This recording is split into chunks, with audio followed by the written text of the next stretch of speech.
Welcome to Bears Now by Chat Sports. I'm your host, Harrison Graham. On today's show, we're going to take a look at some post-June 1st trade targets.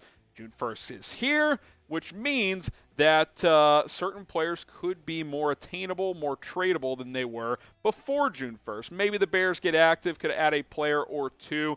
Some players could get cut as well. Maybe that's a more likely path for Ryan Poles to see if a player or two gets cut and an opportunity for the Bears to add some talent that way. But today's show, we're looking at some trade targets. Could see another wave of transactions this week. I don't think it'll be major. You'll wait for a lot of the stuff to get into training camp. You'll see teams kind of, fester with their rosters a little bit more as well. But I wouldn't be surprised if there are a handful of moves across the National Football League this week. Now, before we get to my trade targets, what do you think? Name a player that the Bears should trade for right now. Get your votes in down in the comments section. It could be an offensive guy, defensive, I don't care. Name a player that you want to see the Bears trade for.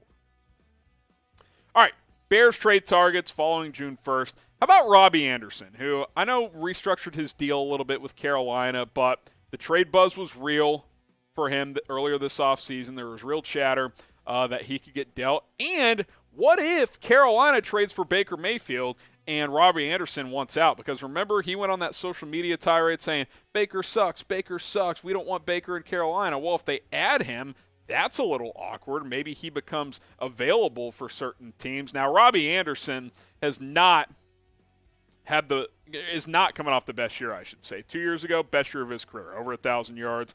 Didn't have his highest years touchdown-wise, but 95 grabs, 1,100 yards, pretty good. This past year, catches, way down. Targets, down. Yards, down. Average, down. Touchdowns up, but overall, it was definitely a down year for him. Maybe you could buy low. Maybe you could get him for like a fourth-round pick, which I think would be a fair deal for Carolina since he's got a decent amount of cheddar left on that contract. 2 years left, about $9-10 million per year. I think his cap hit for next year is over $20 million, so the Bears would certainly want to restructure that. But buying low for Anderson, be a number 2 type of receiver, I think that could make some sense. Might cost a little too much money on the salary cap. We'd have to wait and see.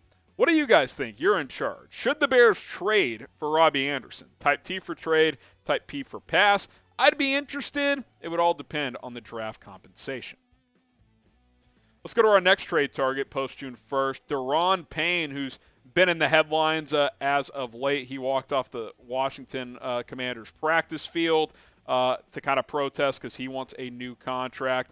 Now, what could get interesting for Washington is now that June 1st is hit, they can trade Daron Payne for zero dead cap hit. If they can find a trade partner, zero dead money for them. So that's an incentive if they're not going to sign him to a new deal. And then obviously the incentive for Payne is he gets to go to a new team and probably sign a contract extension. Defensive tackle is a question mark for the Bears. It really is. I like Justin Jones. He has some injury history, though, and he's kind of been more of a rotation guy in his career. He can start. He probably will start as of now, but Payne is a better player than him. Tonga, we'll see. Mario Edwards, because could he rotate in there? Angelo Blackson. We'll see what the competition looks like. Now, I will say this about Daron Payne. No doubt he would help. He would be the best defensive tackle on this team. But he's not a 3-tech. And we've heard this Bears regime preach over and over again, 3-tech is a critical position in this defense. He's not a 3-tech. He's 320 pounds. He's more of a nose than a 3. Now, he's not just a Vita Vea type where he's, just this bowling ball up here nose. He can rush the passer, 4.5 sacks last year. But he's not, one of these 290, 295, 3-tech flexible guys. That's not his game. So keep that in mind as well. We'll get to our next trade target in a moment. But first, subscribe to Bears Now on Callin. You can go to chatsports.com/BearsCallin and subscribe that way. It'll redirect you. Download the app on iOS and Android as well, and then just search Bears Now. You'll be able to find us very easily. Also, if you're watching on a Fire Stick or on TV instead of a mobile device, screenshot this or take a photo, I should say, of this QR code. It'll redirect you to Bears Now on Callin. You'll be good to go. I know a good chunk of you guys watch on television, on your TV at home, Fire Stick, whatever the case may be. Chatsports.com/BearsCallin. Weekly live shows. I should probably tell you a little bit about the app. I go live weekly, and I take all of your calls sports radio style, and we chop it up. We have a good time audio social podcasting app. It's your chance to call me directly. I love answering your questions here on YouTube in the live chat, but I want to hear from you guys. And on Callin, that is able to happen. Chatsports.com/BearsCallin. Give us a try. Check it out over there. All right, next trade target. How about Kenneth Murray from the L.A. Chargers, who had a pretty damn good rookie season a couple of years ago as an off-ball linebacker, over 100 tackles.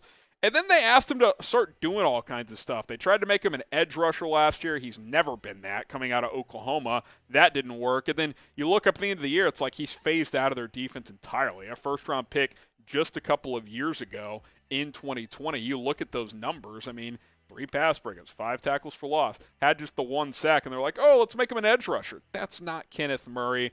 He could be available. I don't know what they would want. They'd probably want a day 2 pick for him since he was a first-round pick back in 2020. Could you get him for like a 4th? Team him up with Roquan as a young duo moving forward? I think that'd be pretty interesting for this Bears defense. I loved him at Oklahoma. I mean, he made like every play for that defense. He really did. I'll be curious to see if he gets moved. I think as a young linebacker type, he's one name to possibly keep an eye on. Do the Bears need another linebacker, whether it's a trade or free agent or whatever? I think they probably do. Type Y for yes, type N for no. What do you guys think? Get your votes in down in the comments section. All right, 2 more players here. Graham Glasgow from the Denver Broncos, who's recovering from a fractured ankle that he suffered early in November.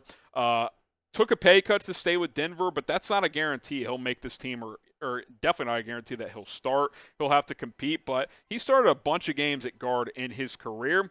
And guess what? The Bears need a right guard. You could buy pretty low, I think, on Glasgow, maybe like a 5th-round pick. You could plug him in at right guard. He would start easily for Chicago on this team. Now, obviously, you got to make sure the medical stuff checks out. He hasn't been participating in OTAs, but you figure fractured ankle in November, probably had surgery mid-late November, early December. 6 months removed, should be ready to go by training camp, I would imagine. And I think he'd be a nice addition for this offensive line. All right, let's circle back to receiver. Denzel Mims, he's a player you guys have asked about before. If the Jets kind of get into these OTAs, mandatory minicamp, they're like, Mims could be oddball out. Okay, he might be a guy I'd be willing to trade very low on, 6th or 7th round pick. Good size, good speed, 6'2", ran a sub 4.4 at the NFL Combine. On paper, those are the type of traits that Ryan Poles likes. Now, the production hasn't translated, right? Less than 50% catches on targets, 31 catches on 67 targets, just 490 yards in 20 career games over 2 seasons, no touchdowns. He has not done much. I mean, kind of like Jalen Reagor, who we've talked about. Both these guys have potential, but they have not reached it or even come close to it in the NFL. But you think about this wide receiver depth chart, you're like, okay, Denzel Mims, he could compete. Bring him in here with a guy like Tajay Sharp, Daz Newsome, Equanimeous St. Brown. I think after your top 3 there, it's going to be a lot of competition. Buy low, add more competition. I don't hate it if it's cheap enough for Denzel Mims, who I like coming out of Baylor. So we'll see what happens on that front, but maybe a lesser name to keep an eye on. All right, there you go. 5 potential post-June 1st trade targets. Name a player that you think the Bears should go out and trade for. Let's hear it from you guys down in the comments right now.